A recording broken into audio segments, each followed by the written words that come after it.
new places in life in the sense that we just got like new therapists, and we were kind of talking about that. My therapist is really nice, but he's like fucking 24 or 25, and that's just so he's younger than you. He's a baby, dude. Yeah. So like I've had therapists before, but they've always kind of been like, wise old men with like strange hair that have like imparted wisdom to me and just kind of talked. This guy is like he's a really nice guy. And I would not be surprised if he had even heard of our podcast. So it's like very strange. But I was testing the waters with him to try and see like what his politics were, because I can't talk to somebody like with the things that are like I'm upset about are like, look at the fucking state of the world. And I got him to like say the quote of just I think we're talking about sports or something. The quote of like the workers need bread and roses or something. He's like, there's no shame in that. So I was like, oh yeah, I got it. Say no more. Say less. You know what I'm saying? You tuned into his mind a little bit there. Yeah. But it was just like it's just very funny. Like, you're a fucking child. Like, tell me why I shouldn't fucking pull the trigger, college boy. Yeah. Tell me. What are you gonna do? What does your book say about it, bitch? Oh my god. But Marcus, you haven't even seen the shit. Yeah, you haven't. Yeah, you don't even know, dude. It doesn't get better. By the way, you like, just I didn't tell this guy. You're at the best part of your life, probably right now. Enjoy your life while it is. Yeah, now, you just started your career. Like I still see the light in your eyes. Yeah. Pretty soon, you're going to be me on this couch, and some fucking 24-year-old is going to be talking to you about your shit. And that's I kind of was like to explain. Like, I used to be a really very productive person. Like, I had a very busy career and social life, and I was like, I was never even home except for to sleep for the most part. Now I just never leave home because I'm a fucking loser, shut-in recluse, and like that's my problem.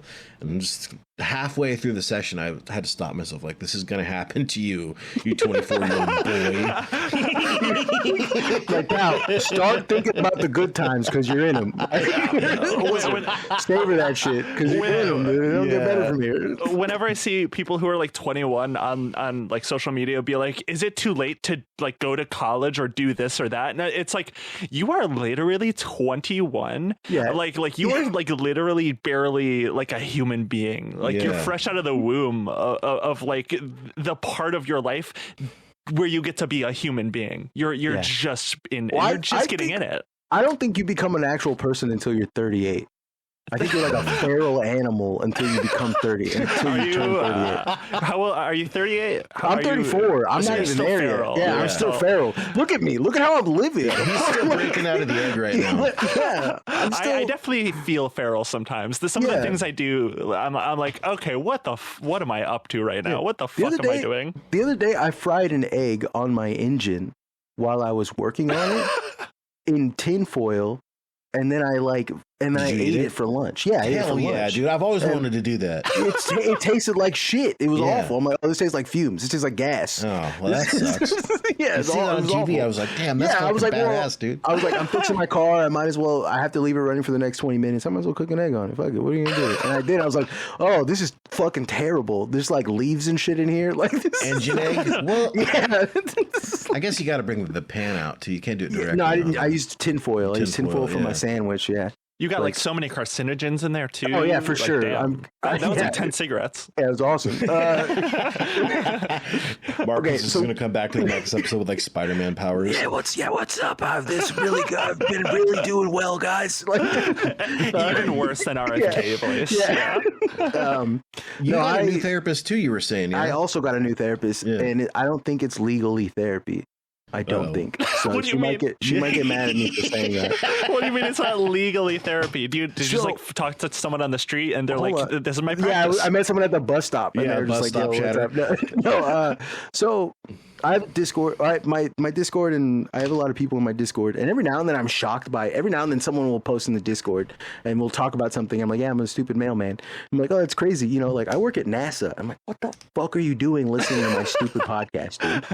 Right? Like, people will be like, oh yeah, I'm a systems analyst for, one of the like, what the fuck are you doing here? Or I'm a lawyer.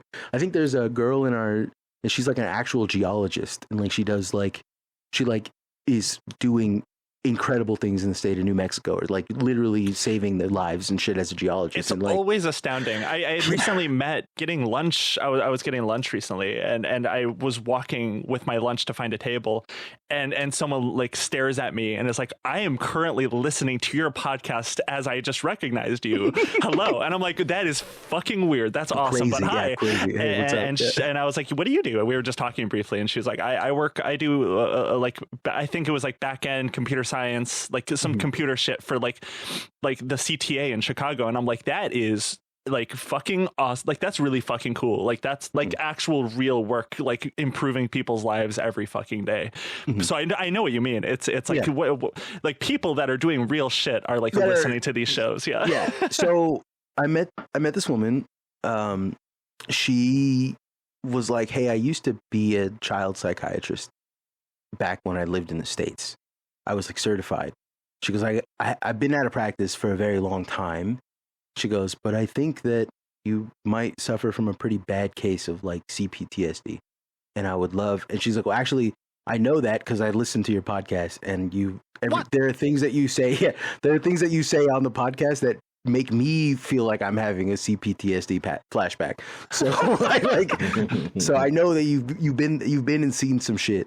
So I would like to maybe, we'll offer a trade where I will give you therapy for like an hour or so, and you can teach me how to make music or teach me how to draw or just, and like, to me that works out because I'm broke. I don't have money for therapists. But we've been doing it together for about a month now. I've noticed an immaculately good change in my life. But the more I dig into like her backstory, the more I think she might be a CIA asset. She's warming. She's implanting herself into your life, and I feel healthier than I think I've ever been. Like mentally healthier than I've ever been. I feel calmer. I don't know if you can notice that, but even in this podcast interaction, I feel like I haven't been as on because I'm not as psychotic as I normally am. But I'm like getting used to myself being not as crazy, if that makes any sense. Yeah, that's awesome, man. It's nice. It feels good. I lost my edge. That's what it is. So very clearly CIA. She's I'm positive she's CIA. Like, you wouldn't be becoming normal for any other reason. Dude, she's trying to take your edge away from you. She's trying to make you less powerful. She's trying to nullify you. Fuck. Chiral mindset. I gotta go for it. I gotta go. Start eating a diet that consists only of engine eggs. Did I tell you the monkey chow? Do you know about the monkey chow arc when I was working what is as monkey a mailman? Chow? What do you? I was looking into the most viable protein you could eat as a human is literally monkey chow. What is monkey chow? It's chow that they make for monkeys. It's like dog food, but monkey food. It's for people because it's literally rated. It's at all of the health, like all of the natural, all of the proteins and all of everything. Like I can't remember the macros. All of the macros are correct for like primate consumption, which humans are primates. Yes. Very close relatives. It's got like bug protein and like a bunch of other like amino acids and all the shit you need. So many people freak out about like they're gonna make us eat the bugs, but like I've had bug protein and like bug flour. Like bug flour is it's great, like not fucking bad. It's like fine. You won't even if you were given if you were given a chocolate chip cookie made from bug flour, you would be like, damn, this is like a fucking good cookie. Listen, I swear. The left are telling you to eat the bugs. They're telling you to get in the pod. All right? These people are demons. Right? I've been thinking about getting a tiny house. Oh my god! Interesting. Your therapist was the one that suggested. Yeah. My CIA therapist. Cool. Do we want to get into it? Is that a cold open, or are we? Yeah, that's good. That's good. That's good. Yeah. I'm good. Yeah, okay. Welcome back to Kill the Computer. Going a little bit of a different direction today. I think that this episode is going to do a couple things. First of all, it's going to kind of pivot to a theme that we're going to be seeing in coming episodes where I want to start kind of pointing fingers at who's responsible for everything being so fucking heinous right now. But also, the next couple episodes are going to be really serious and really dark. And so this is like, if you are a sick dog, we're taking you to McDonald's to get you an ice cream before we put you down. So I love I'm the Big Mac for the audience. Let's go. Yeah, let's go, come on. Yeah, do a trick, make a dumb joke. Here's an ice cream cone. Talk about Operation Gladio. Figure out a way that this all fits. Yeah, we're gonna get real weird tonight. Like, I don't think we really told you the whole story. And we won't get into it because I don't want to spoil anything, Marcus. But like, June and I are working on a multi-part thing that we're doing, and it was like, it got so heavy. I was like, dude, I'm like crying right now. I don't really like. I don't want to do this today. Like, I'm just like, that's why we kind of called the audible, because we had this episode that we were working on. And so we figured we'd bring you in because you've talked about some of this stuff in the past on previous episodes. So I think we're talking about trash streams, and particularly Kick as a platform. And we're going to return to Kick, I think, in the coming months. But what's your guys' experience? What do you guys know about this subject? Oh man, too much. So for me, like, the first time I think I had ever heard of Kick was that it was like a new video like hosting and streaming platform where it's basically ran and owned by a gambling company. I think they're Australian, like an Australian gambling company. Stake, yeah. Yeah, and that's how they fund a lot of like their deals to get creators to move on to the platform Kick. And it's very invasive. There's like, if I remember correctly, when they were starting out, it was like very blatant, like gambling ads that like creators on the platform were doing, like, oh my god, check this out, and it was just like people gambling, and it was like an ad for the platform's own platform, and it was very egregious, and it, to me, like, that was like had to have been like 2 or 3 years ago at this point, where it was like, oh, there's like warning they're a signs, new company. warning signs. 2022, I think, is when it was founded.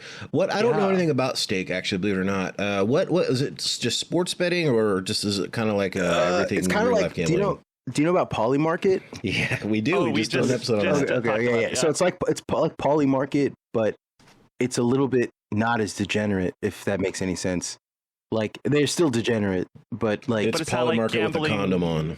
Yeah, it is because like it's Polymarket. You could literally bet on whether or not like people are going to get assassinated. Yeah. You know what I mean? You could make bets like that. They're a little bit more like, hey, we want to actually attract people, like people to advertise with us. So they're not as, but they are very much in that same. You can literally bet on 9/11 and 2 happening.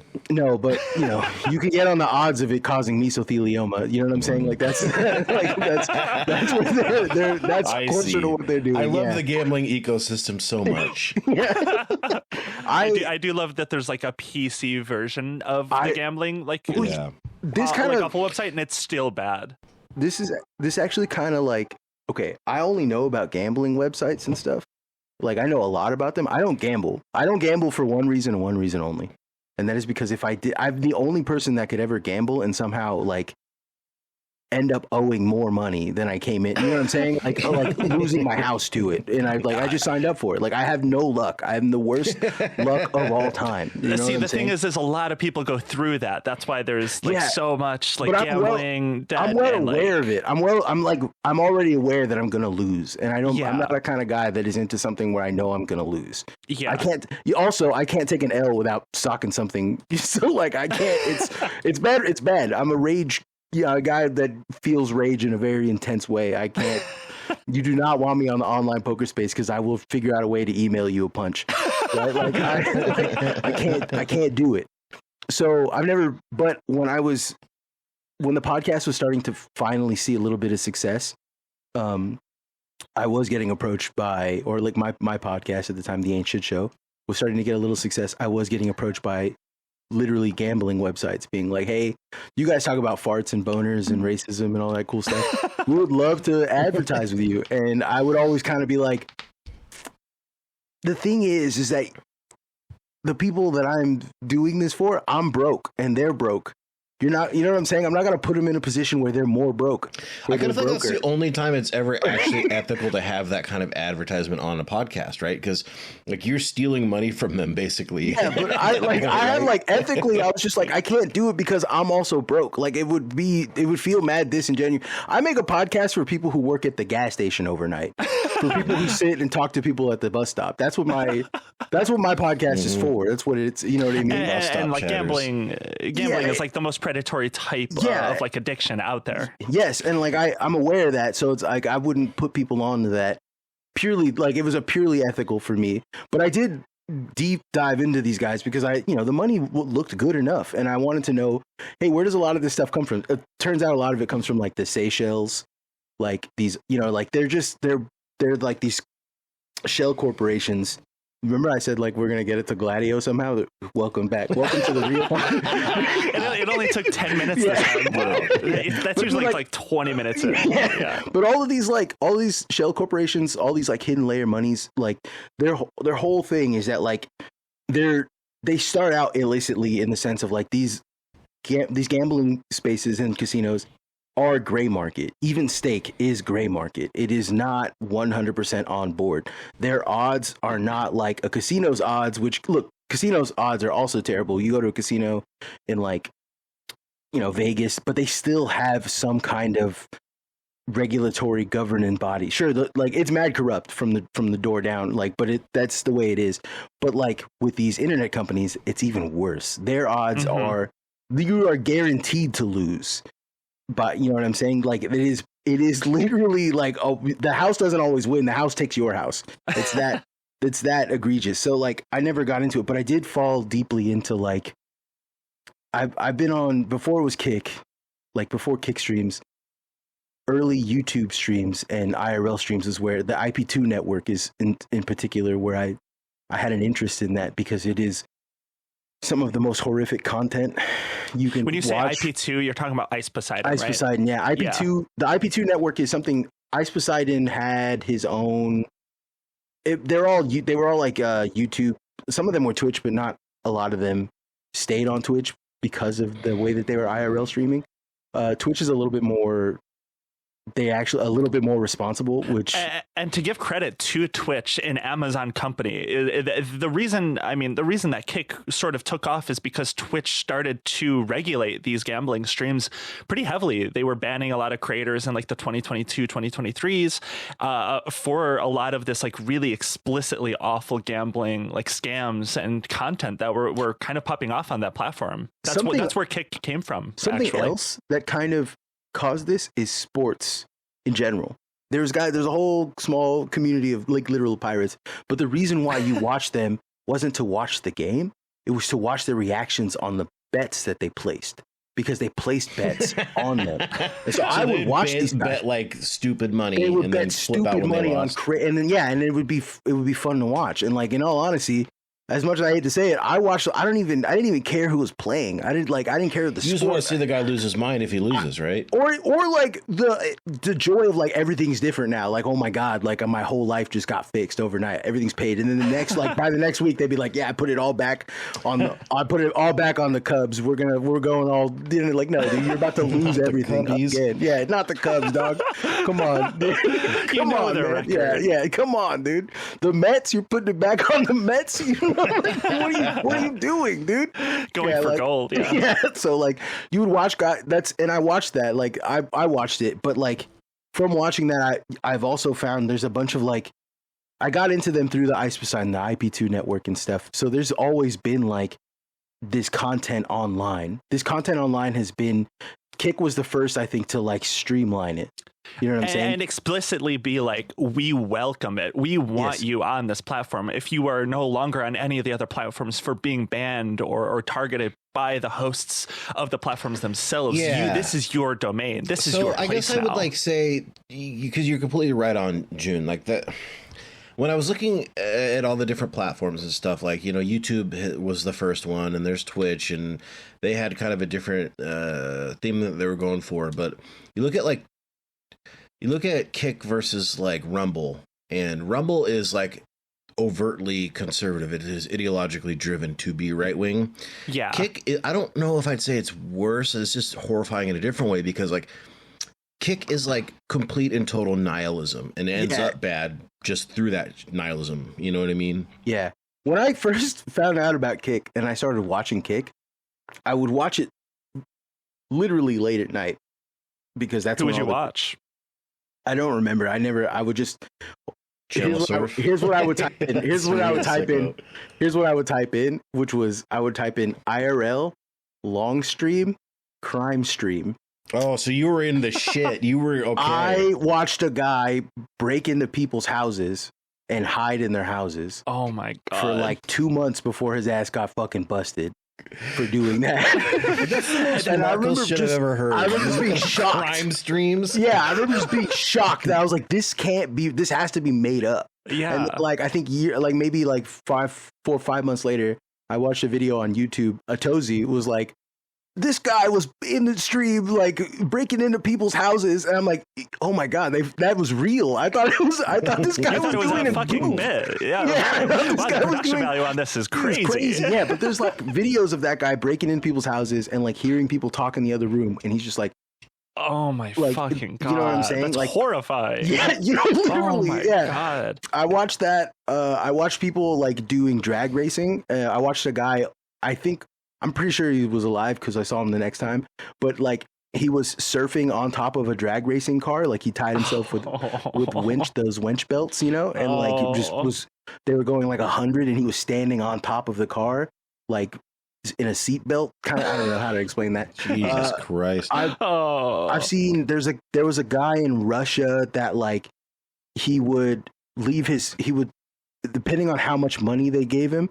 He would get drunk and he would pour alcohol all over his hand, and then he would put it outside in the window, and he ended up losing, I think, like 3 fingers from frostbite. Oh my fucking god! Yeah, so many of these, like Kick in particular, is I guess what we're broadly talking about today on this episode is like the concept of trash streaming. Yeah, is like the actual term for a lot of the stuff they were talking about. Basically, like insanely dangerous or extreme content for like money or like viewership, like rewards, and it's like people go deeper and deeper into like the craziest type of content, and like I think the thing that prompted Caleb and I to want to do this episode, I think Kick has been on our radar for a while, but the French streamer that recently passed away live on stream, you and I, Caleb, we were talking about that, like what was that, a week ago now, and we were like, this is fucking crazy that this is just like happening on Raphael Graven. Like thousands of people are just like watching this live, and like, so is he breathing? Like people didn't know. Yeah, he so it's like his friends, quote unquote, they're not friends because they were terrible. They did this to him for like 12 days. They would just like do terrible things where they'd beat him, strangle him, dump water on him, not let him sleep or whatever for fucking 12 days on stream. And then he like, well, whatever all the shit they did to him over those roughly 2 weeks was enough to he like had a heart attack at the end and died. It's like extreme body torture. It's like the concept behind Videodrome without the sexual aspects of it. It's like body horror in a sense. It's body horror for money. It's the exact same thing. Yeah, they put my man in a Mr. Beast video, like literally. That's just your average Mr. Beast video, but to one guy. That's why, like, low key, there's like a 1% part back in my mind where I'm like, I feel like Mr. Beast videos are staged because no one has ever died. Actually, okay, that's not true. I can't say. Someone recently did die during the filming, but not on camera during one of his people have gotten videos. People have gotten gravely injured, not just from him, but like from other YouTubers in general. Like, listen, I staunchly hate the mainstream media and like the legacy media, right? Yeah. Like, but like a lot of, and even then, they don't even have a great track record because there's lots of like reality TV that was just flat out dangerous. Right? Oh God, there has been, especially in the early days, the Wild West of it. Yeah, there has been so much. I mean, there was like shootings at like talk shows back in the day, right? Like it's things that have happened. They've gotten people to that level of like mental discomfort that they get to the point where they feel like they have to kill. Like killing somebody is the only option, and that's just like, you know, torturous in its own right. It's a little different, and like there's no challenges or anything like that. But it's so fucking crazy to me that not only will people subject themselves to being put through this sort of like actual physical body torture, like mental and body torture, for like a content, for people, for money, but the thing that's even crazier to me is that people watch this and support it monetarily, give donations to like actually, sometimes streams will have like donation goals to do extreme different torture things to the people on these streams, and that's just it's fucking absurd. It's I can't even think of the right word for it. It's just like perverse. These appetites have existed long before the like actual technology right, and like it's like the Coliseum. It's like how people used to go fights. Coliseums, DVDs and stuff. Even like June said, like not bum fights, but like the Coliseum, right? Like it's an ancient human activity. Yeah, like watching people, I guess, tear themselves or tear other people apart is just awful. And like I hate to, I don't ever want to sit on the moral throne and be like, yeah, this is bad, but it is bad. But also, like, I am one of these guys that I will be the woke scold and say that these are bad things that are happening. These are no, you're right. These are bad things that are watching. I don't know how to turn that part of my brain off. You know what I'm saying? Like, I find myself, dude. You know, like we're probably gonna have an episode on this later, and this whole world that I'm completely fascinated by is the people who catch like child predators and beat the shit out of them. Oh, don't even get me started. I fell so down a rabbit hole. You want to come back for that one when we do? I do, because I have a long story of Vitaly, of like, I know everything about that guy, and then for him to make the jump to child predator hunter, to being a guy who only sold content to like sexual content to children for a while there. Crazy. Do you know what I'm saying? Crazy. Like it's oh my God. It's but I mean, like, but I watch those too, dude. Yeah. It's like that sort of content for the sake of content, not for the sake of actually helping the people in those. Like for victims, it's crazy. It's such a strange, and you're right, it's been a part of the human psyche, the need to watch like people not necessarily get tortured, but just like feats of strength against each other. I mean, we have a long history as a species of that, so this is just the modern manifestation of that. But it's like at a certain point, should we do so? We have to like temper that part of our soul and mind, because especially we're watching we like watching people die online from this shit.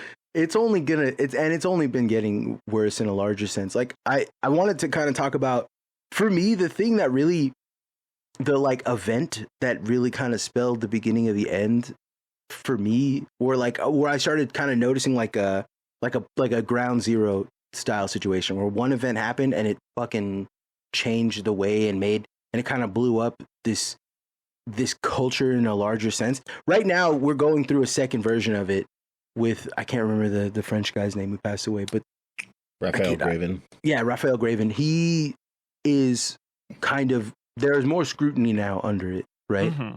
And like, that's a good thing. That's not a bad thing. With like scrutiny, with the light, a lot of the darkness around the stuff does kind of fade away, or at least gets pushed further underground. But like in the early days, the thing that really caught me was, this isn't even early days, like maybe 2 or 3 years ago. Andy Dick. Oh yeah, you were saying this before. Yeah, Andy Dick. I don't know how familiar your audience would be with Andy Dick, because he's kind of you got to be you got to be an unk. You got to really be unk. This is for the unks. Yeah, this is all for the unks. Shouts out to all the unks, all the girl unks. You know what I mean? Like, there's a lot of you out there. But I mean, like, you're an old head if you know about Andy Dick. Andy Dick was a pretty famous guy. He had a career. He was like in Hollywood movies. He was in a lot of like TV. He had a full career. Drugs and alcohol took that career away from him, but he somehow, like a parasite, has always kind of managed to dodge. I'm shocked Andy Dick hasn't tried doing like the catch pedophile shit. Oh yeah, hold on. No. Hold on there, dog. I love that it's just a thing you can do. I'm gonna try that. It's like when a washed up Steven Seagal releases a rap album or something. Like some washed up streamer will try to catch pedophiles. Oh my God. Anyways, he ends up like going to rehab. He gets kicked like in and out of rehab. Most of his careers at this point is completely over. He's got a lot of like credible allegations of sexual misconduct, groping, doing a lot of like, you know, nasty, bad things. None of it has ever cost him his career because his drugs and alcohol abuse costed him his career. So they couldn't really take anything more from him than what he had. So at some point he ends up in the IP2 network, the IRL streamers, Ice Poseidon and his ilk are doing, they do this road trip once, or they used to do this road trip once a year where they would rent an RV or multiple RVs and travel from one side of the country to the next side of the country, and they would party every night.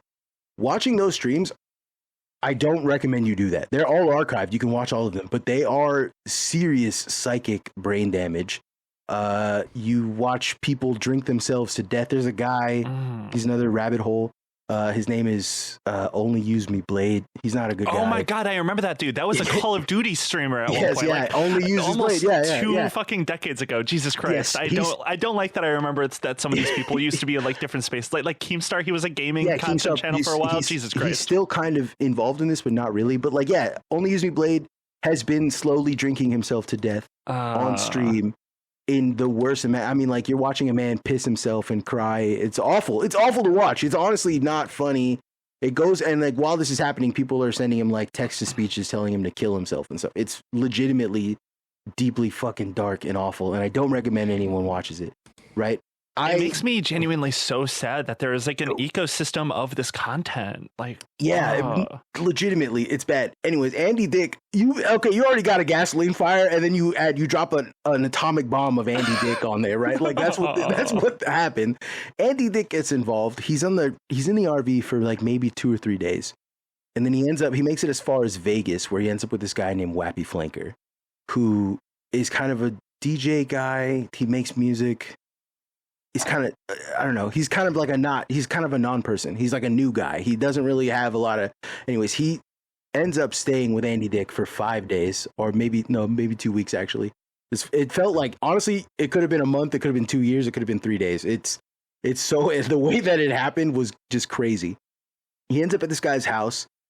He ends up smoking all his weed, being really abusive to that guy's girlfriend and to that guy. That guy ends up getting abusive back, pulling a gun on him. And like, while this is happening for like 5 days, their text to speech, which is the way that they make money, their text to speech is going off nonstop saying slurs. At one point in time, there was a text to speech that was just the N-word for 5 hours. It was the N-word being repeated for 5 hours. Oh my god.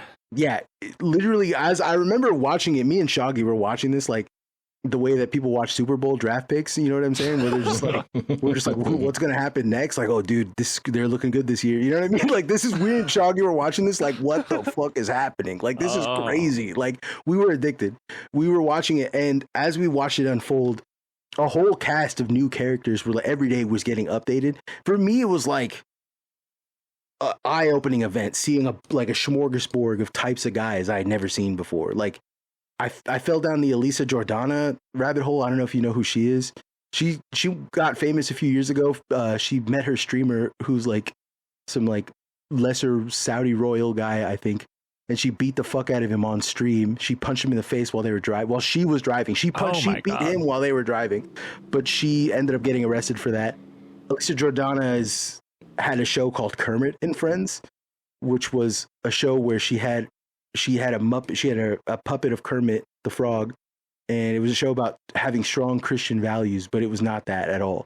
That's what it was billed as. It was a show. It was just an insane, I don't even know how to describe it. It was like imagine a podcast with one person, but one person has a puppet hand on. Yeah. And they're talking at you for hours. And it's Nick Fuentes. The puppet's actually Nick Fuentes. No, well, okay, Nick Fuentes. I'm pretty sure Nick Fuentes was on at one point in time, like really early on. I swear, the show, like all of this stuff is like, there's a whole online ecosystem of people that used to be somewhat kind of famous. Because Elisa Jordana used to be kind of famous. She was on the Opie and Anthony show for like a very brief moment. She was the girlfriend of some comedian guy that I can't even remember. All of these people, there's like an attention economy, like in a larger sense, right? these people have been victims of an attention economy for, at this point, decades, right? Ice Poseidon, all of these people, they're not people that you should feel bad for, but they are people that are caught up in this really horrific attention economy that they can't escape, right? And like, that's the darkest part about all this shit, is that like they're not gonna stop. There's too much money to be made here. Well, and on top of that too, they're not gonna stop because this content not only is allowed, but it's encouraged, specifically by Kick. I don't know if you watched this or if you're familiar with the situation where Ice Poseidon and his friend Sam Pepper or whoever, like they literally like live streamed a quote hidden camera prank with a sex worker. Did you hear about that? Yeah, I was there for that, dog. I was watching that, and so I literally thought it was staged. I thought they're goofing, and then I was like, oh no, this is real. Holy, it's real. Fuck. They filmed a sex worker without her knowledge or consent, and insane. The CEO of Kick like puts a little cry laugh emoji in the chat. The fucking CEO, man. Yeah. So fucking bleak. Yeah, no, it is bleak. Like it is the ideology behind the website that this sort of thing is allowed. But of course, when it gets like public backlash, especially in that case, that one was an instance where people were like, okay, why is the CEO clearly encouraging this sort of thing? There was a little blow up back to that. I think there was some sort of punishment for that. I think they're both still around though. Like both of those people are huge still. I mean, maybe not Sam Pepper. It's been a while since I've heard that name. Sam Pepper has been canceled multiple times, but a lot of them are for like everyone.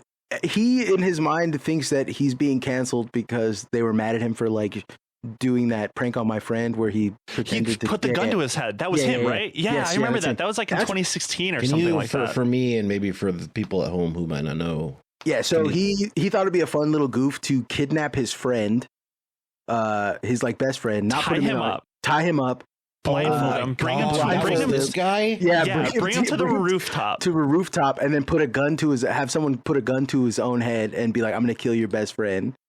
And he genuinely believed that he was going to watch his friend die. And of course, why wouldn't he genuinely believe that? Yeah, and like Sam Pepper like made like, oh, it was just a prank, bro. Like, no, that's insane, dude. But it was in that era of it was just a prank, bro. That era of YouTube sort of content. He thinks that that's why everyone's mad at him, but the reality of it is that you know what? Hot take, I am mad at him for that. Okay, well, that's why you should listen. I agree, it's bad, but also the main reason why is because he has lots of credible allegations of sexual misconduct with minors on Discord.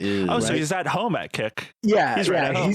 So like, he doesn't have the pull at all. Like, nobody watches. When you go and you look at Kick and you go into like Kick and you see a Sam Pepper stream, if you ever go in there, his chat's mad slow and like his numbers are low in comparison to like other people.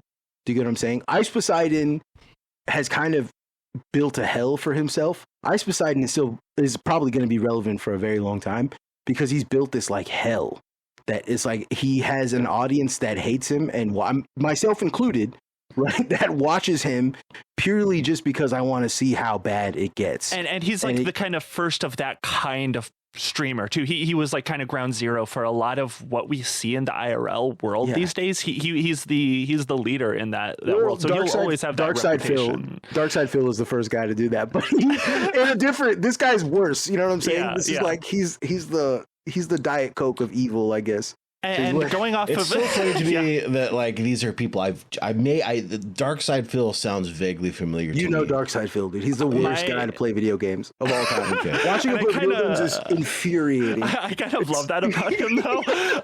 He's also really bad at making food. One of my favorite videos online is the ramen video of him trying to make ramen. It's genuinely like it's like a Christmas. It's like a Christmas video for me. It's like I gotta go back every year and watch him make ramen at least once. The GTA video where he's playing GTA San Andreas and all he has to do is follow the train, CJ. And he fails it like 30 times, and it's like he's just making a left for no reason. It's It's insane, dude. And I remember I watched that video at least once a year too. I get it. I hate that guy, but goddamn, is he funny? But yeah, no, absolutely. But like going off of what you're talking about with like the attention economy, it does create this like hell for these people in this system, in this content ecosystem. Because let's say, whoa, they got like, they're starting out, they got like big numbers on a stream, they got like that attention, they had something, and they keep leaning into like, I don't know, some IRL interviewing people in the streets, like sort of thing. But then their numbers start to dip.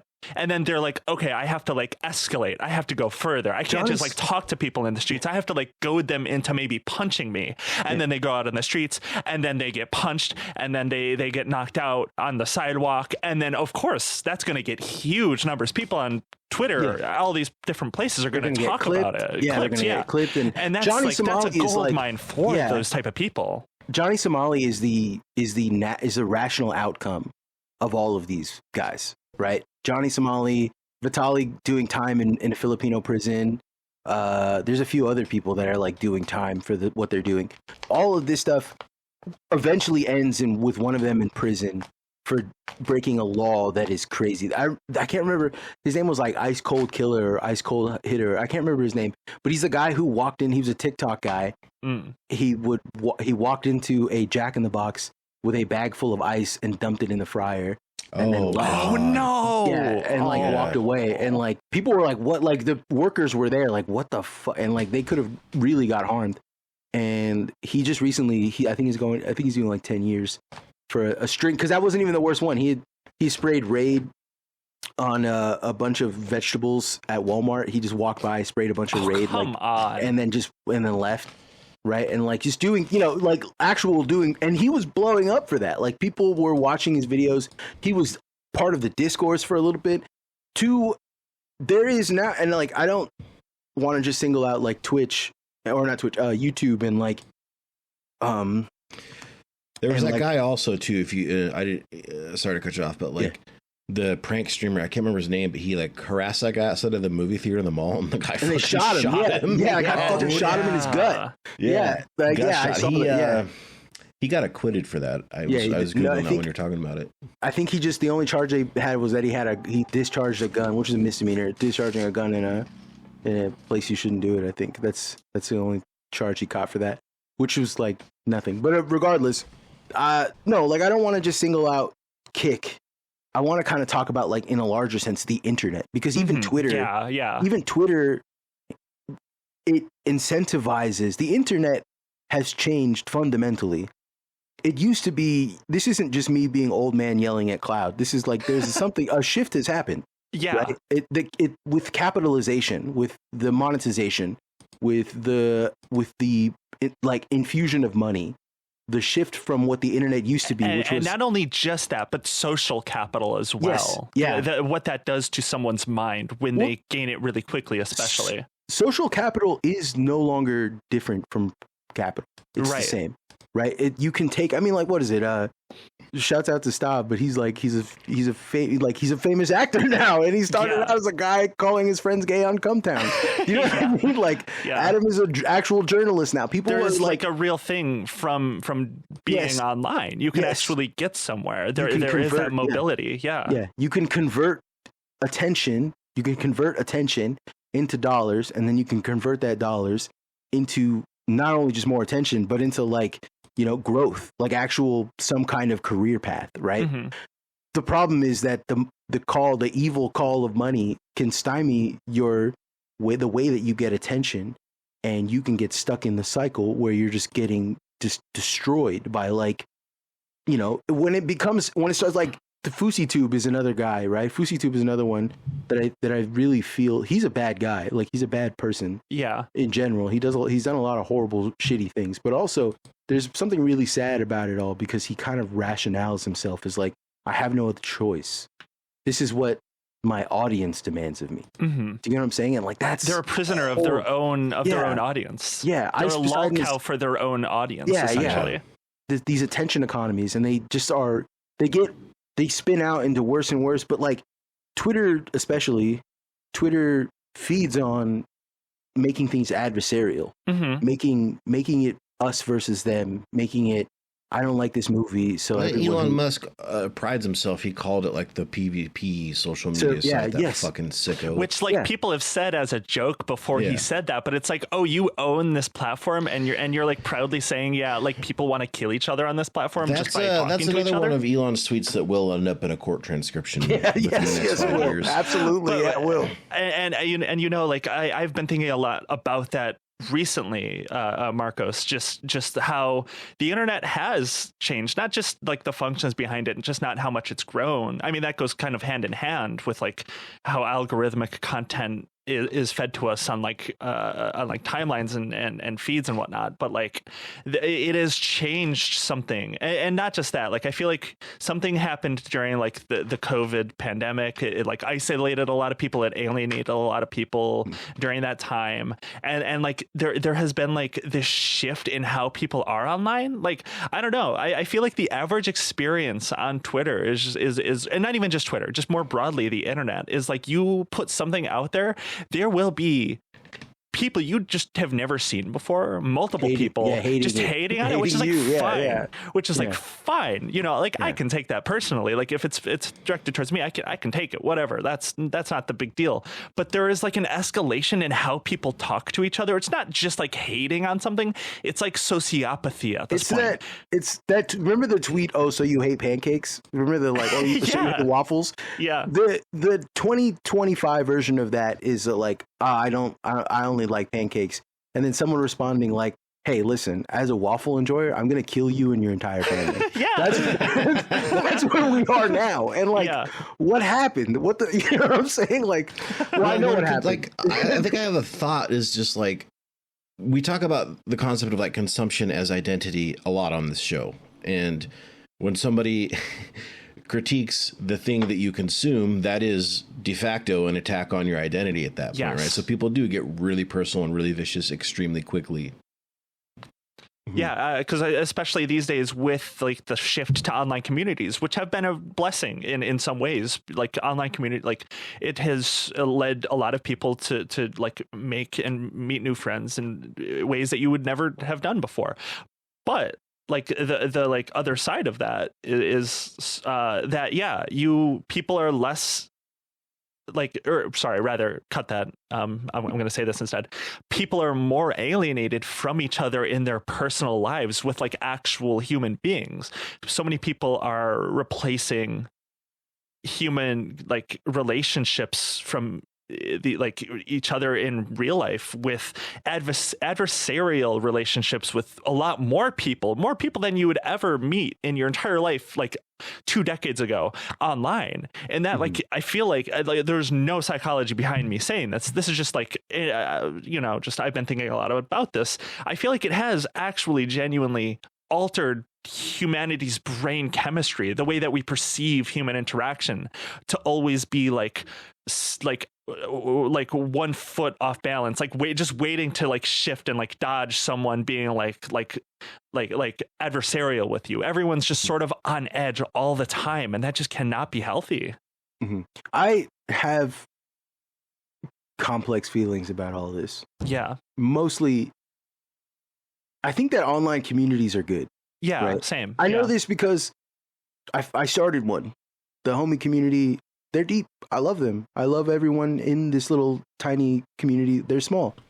We're focused on helping each other out, growth, talking like adults, things like that. There are spaces that exist online. The problem is not that those are far and few between. The problem is that there is a loudspeaker next to anti-homie shit, right? Like people that are, more interested in finding, like, not to get too topical, but the recent shooting that happened. Yeah, that not to say too much, but I was going to say that's sort of what inspired, following this episode, the next 2-ish episodes that we're going to be doing and talking about like a lot of this mindset. But go on about it. I know of that community. I've known about that community for probably a year and a half. You're talking about the true crime community and all of the like adjacent communities. I'm talking about the like AO9. Oh yeah, shit. Yeah. I fell into it from YouTube, literally. I fell into a Discord and a Telegram chat that had that was these places, because I fell into Russian hard bass. I like because I like Russian hard bass. I'm a hard bass guy. I learned about a guy named Alan Aztec. Not a good guy, but the music slaps. So I started link jumping. Like, here's his Discord, and then you can usually. A little pro tip for people that don't know: if you find an artist and they don't have a lot of music out, and you want more music, go to their Discord, because they're always leaking their own shit in their Discords, and it's awesome. You can really get some like sick music from that way, and you can always hear like-minded people who like other stuff like that. So that's what I intended to do, and I fell down a rabbit hole of like Nazi horrific memes: kill yourself, kill everyone. School shootings were based and cool and everything. I remember like looking at this stuff and being like, people can't possibly. This is all aesthetic. This is an aesthetic. This isn't real. Like none of these people are really feeling that way. But you go in there and you read any posts in their general or anything like that, it becomes very apparent that they're kids. There's no way around it. They're kids. There is a lot of them that are kids. Genuinely children that are doing this, and they act on these feelings, which is the next. Again, our next probably 2 episodes or close are going to be on that. Or 2 coming episodes anyway. Yeah. A lot of the reason why this shit is resonating with them is because there is a loudspeaker that is telling them that they don't have a future. Right. That their society is cooked. That the people in power have no power. Right. There is a loudspeaker by dudes like Elon Musk, people like Peter Thiel, people like all of these people are pouring hundreds of thousands of dollars, secret investments, money nonstop flowing in and out of the state corporation and into Kick, and showing them that like lawlessness is the law, right? That there is no future for you. You either do this or BlackRock buys your house. You know what I'm saying? And all of that to show, like Elon Musk, one of his favorite phrases ever since before Trump got elected for almost a year at this point now is that he views, Elon Musk says that he views the phrase that I don't know who coined it, but he calls it suicidal empathy. The idea that having empathy for different people in different groups is like something that destroys societies and civilization. Truly psychotic antisocial behavior that so many people that have the biggest power and microphone and platforms, they own all of these platforms in this world, are spouting the idea that you shouldn't care about people, that you should only care about yourself. You should only care about yourself getting ahead. You shouldn't care about your neighbors, because that's suicidal empathy. Like that is an absurd belief that is being blasted out at everyone. And like alternatively, the like people that live in the actual world that don't really necessarily buy into that logic is that we, a lot of us see like climate crisis as like this truly real horrible thing. Like there is just so much doom. Basically what I'm trying to say is there's so much doom in the world. So like the idea that there's so many younger people that look out into the world in every direction, they just see doom, and it's like I'm not super surprised that there is just like this dread of existence, this existential dread. If I could get on my soapbox real quick, the thing is, right, I hate, because this is like kind of cooked in like really bad machismo, right? This is the inverse of machismo in a lot of ways. The modern man, the modern way to look at masculinity and being a man and what it means to be a man in this changing world is to look at all of this stuff and to be like, I have to harden my heart. I have to be harder. I have to be stronger. I have to only care about myself and my family. And that is the shit that they're teaching boys. You know what I'm saying? And I mean, people like Andrew Tate, all of these people, Aiden Ross, that is the underlying ideology of so many of these people on these websites. I hate to say it, but that is weak shit. You're weak as fuck. You're a weak ass dude if that's what you believe in. Because the reality of strength is resiliency. Strength is not coercion. Strength is the ability to remain unchanged by horrific circumstance, by terrible people who have no interest in being able to weather the storm on all that. And not only like the idea that there's going to be bad people that are going to take advantage of you. That for sure exists in the world. That is true. And they surely will. But your strength comes in your ability to not care. Your ability to give what they need or give what they ask and then have them leave and be like, fuck you, whatever. You know what I'm saying? Your ability your strength is in your ability to continuously provide, and not just like in a like literal physical sense and like, you know, money and but I'm saying provide like love, comfort, warmth, the community around you. You don't need to make millions and millions of dollars to say what's up to your homie across the street that lives from you. You don't need to make billions of dollars to make sure that the lady who needs help, you know, getting out of her car or getting her groceries struggling, you can help her do that stuff, right? You can just be kinder.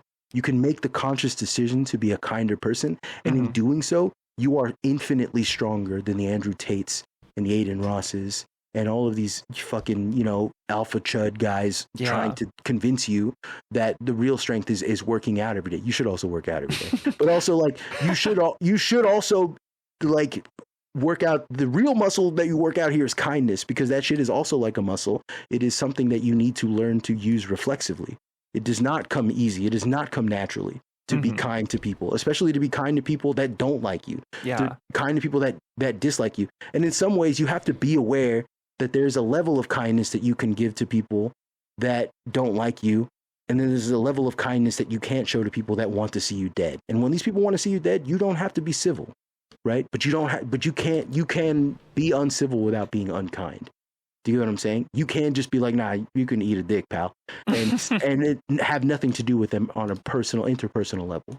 Do you get what I'm saying? Like, and I feel like so many of us, not even just like men, as you're talking about, have in recent years online given into that thought of just like, oh, you see someone being adversarial to you, be adversarial back, just like go balls to the wall, say like the most insane shit that you can to them. I feel like there was an era, especially online, where that was just sort of how everyone was for a while. And I do think, like, especially as I look around us and see where we're at as a society, as a culture, it is I do truly agree with you, like that sincerity and like vulnerability is like real strength, and like empathy, like all of these things. Yeah, having like even caring for people that don't even know who you are is like genuine strength. Having compassion and all that stuff, that's real strength. Strength, like I said, strength is resiliency. Strength should be measured by your ability to get hit and keep coming, right? Yeah. And if you can't do that, then the secondary part of strength is being able to recognize that you can't do that, so you take the time to get to where you can. Do you get what I'm saying? It's about understanding your own limitations, but more so than that, it's about understanding that like your limitations aren't other limitations. It's about thinking about the other. It's about thinking about someone else, putting your needs, putting another person's needs, an immediacy, not like another person, you know, in a different country, in a different place. Like there's not much you can do for them where you are. Yeah. But in an immediate sense, another person's needs above your own, that is a strength that you should foster, that you should continue working on and growing. And it is like working out. It's not easy. It's hard. You'll find yourself being nice to people that are complete scumbags, that are complete assholes, that want nothing more than to just trick you out of money. And you'll have to learn to make that mistake. But you have to be able to be strong enough to continue to want to, you know, like change and grow from those experiences. And like that's the thing that doesn't sell. You can't put that on a t-shirt. You can't make Aiden Ross say like, oh, be nice to people. That shit doesn't work. That's not his platform. Do you get what I'm saying? And like this is the problem, is that there's no megaphone towards, you know, the ecosystem is firmly tilted in the be a sociopath to yourself and others to make it. Yeah. Well, that's probably a good place to close it. Marcos, what have you got to plug? I have Homie Vulgaris. It is the successor to the Ain't Shit Show. I like to think it's a little smarter, but it's not, because I'm not a little smarter. It's kind of like it's the show. It's just different, but it's the same. But it's very different. There's a change. That's kind of like this show compared to the old show that we used to do here. I like to think that we're in our growth eras. You know what I mean? I like to think that we really take a lot from each other. We kind of like, we're in this nice little community Yeah. But one of us moves left and the other one moves left, and we're like lockstep in a little way. I think we changed our name, and then you changed your name, and it was I was like, oh, this is beautiful. This is nice. I was thinking about that too. Yeah. But no, definitely check out Homie Vulgaris. Caleb and I were on an episode, I think about a month or two ago at this point. It was really fun when we talked about like eating butter, like butter bites. I told you butter. I talked about I've deluged more butter lore. There's more butter lore in my life. More butter lore? Fuck yeah.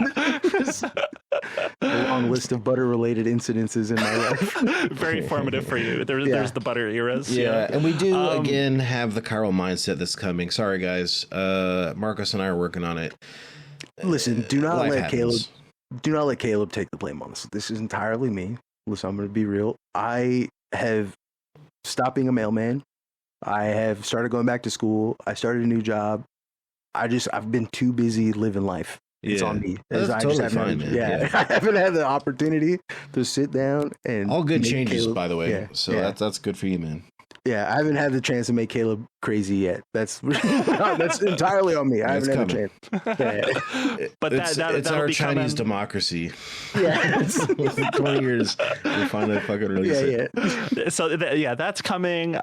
We have a couple of days after this episode that you're listening to right now is coming out. We'll have another All This for $10 with MLYP coming out very soon. And I guess we'll just take this chance from Caleb and I to just like thank everyone for sticking with us through this change and shift to what is now Kill the Computer. You told me, June, we're like on pace for our best month ever.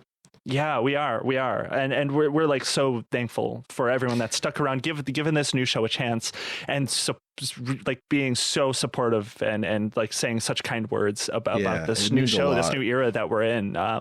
It really does mean a lot, and we're so thankful, and we're hoping that we're going to just keep building on what we're doing right now. All This for $10 sideshow is just the start of what we're planning on doing with this feed, with this Kill the Computer feed. So stick with us, and hopefully very soon we will continue to just keep doing more and more and better and better. And thank you so much. I know we've been really kind of vague on details, but I just don't like to talk about stuff until like it's ironclad, you know what I mean? We do have a couple of other shows that we are working on, so all that stuff is, again, the plan is to treat the Patreon kind of like a little mini network, an extended universe, so to speak, of shows from us and our friends, and we just I just can't say it enough, some dark stuff, a dark moment and a series of dark moments for sure surrounding just the whole world and everything, but like the fact that so many people have been so kind to us and has supported us just means everything. So thank you. Yeah, thank you so much. I do want to say, as an audience member for Kill the Computer, I listen to all the episodes. Thank you. I'm addicted.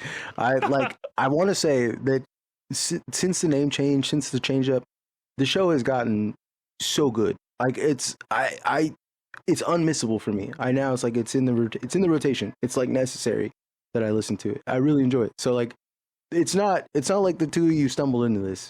You put a lot of work into it, and it's really nice. Yeah, we've been putting in a lot of work, and I'm glad that it shows. Yeah. Thank you. It shows.